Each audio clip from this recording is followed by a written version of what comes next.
Hello sa mga ka-PisoNet natin dyan. So, meron pala tayong binild ngayon na PisoNet.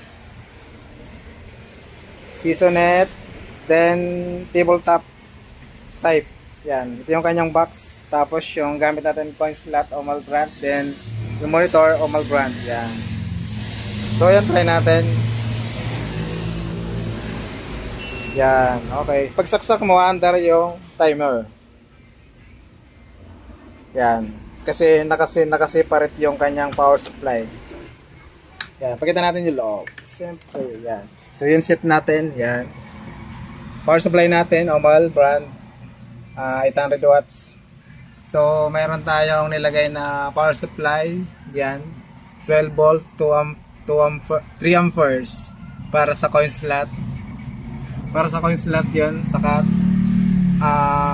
timer. Yan. Yan. Yan setup natin, guys. Yan.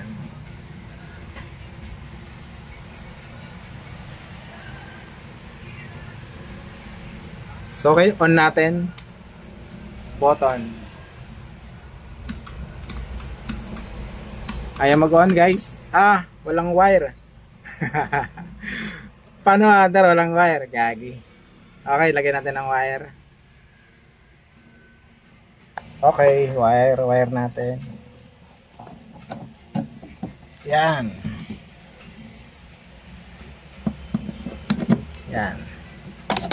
Okay, on na natin.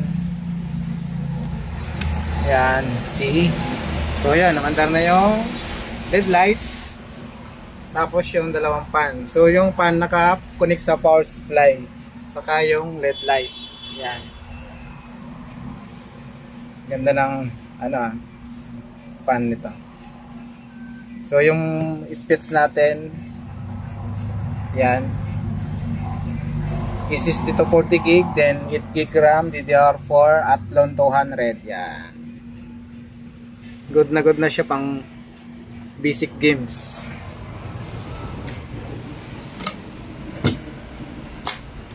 Yan.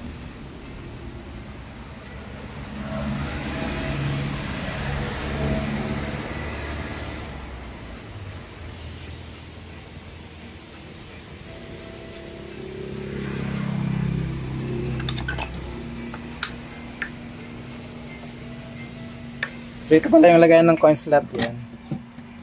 Ayun na, lagayan ng coins. Meron na siyang kasama.